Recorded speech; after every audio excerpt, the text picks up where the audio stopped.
Hi, morning. Hi guys, for today's video, this is about flumosil acetylcysteine for cough. It's about 600 milligrams ivermectin tablet. 600 milligrams ivermectin tablet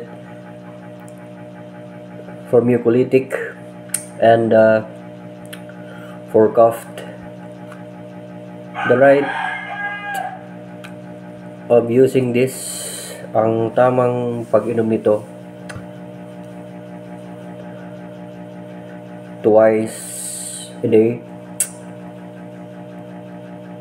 7 days with 14 tablets of this, and going to dissolve it to the water with a clean glass of water, and a 1 glass of water. Kuha lang kayo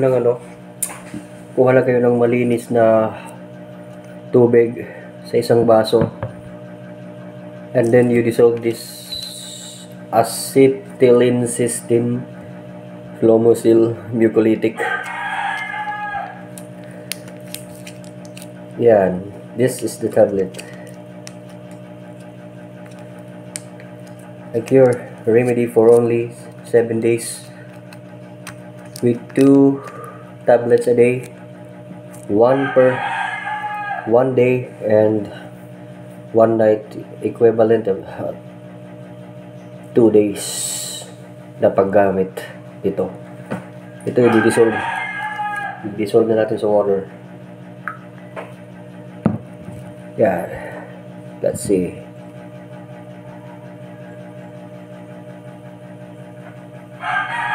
Yun, nakikita nyo, natutunaw na siya.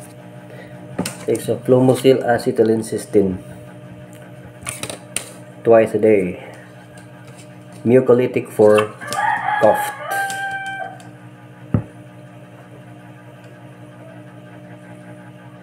Advice sa atin ng doktor to. Matagal ko nang ginagamit to. Advice sa atin ng doktor to.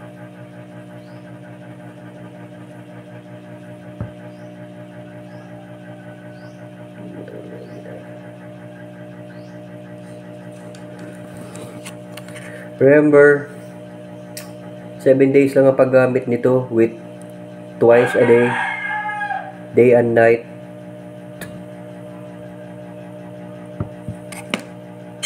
Day and night na pag-inom.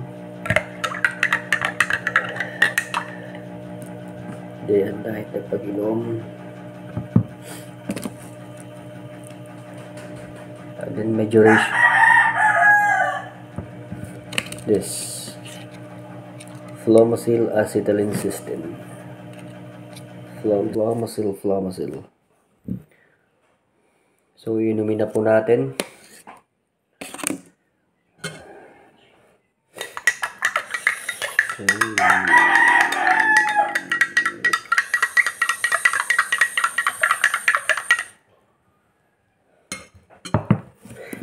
Ito talagang iniinom ko pag may ubo ako at gusto ko tayo itong reseta sa doktor. Ano to expectorant to pampatanggal ng plema to. Hindi ko naman sinasabi na gagaling ka kagad. Basta ito nagpapalabas lang ng mga plema kung hindi pa gaanong mabakterya yung baga natin. Ito yung recommend sa akin ng doktor. Depende po yan sa gamot para sa ubo So hanggang dito na lang po. Thank you. Maraming salamat po.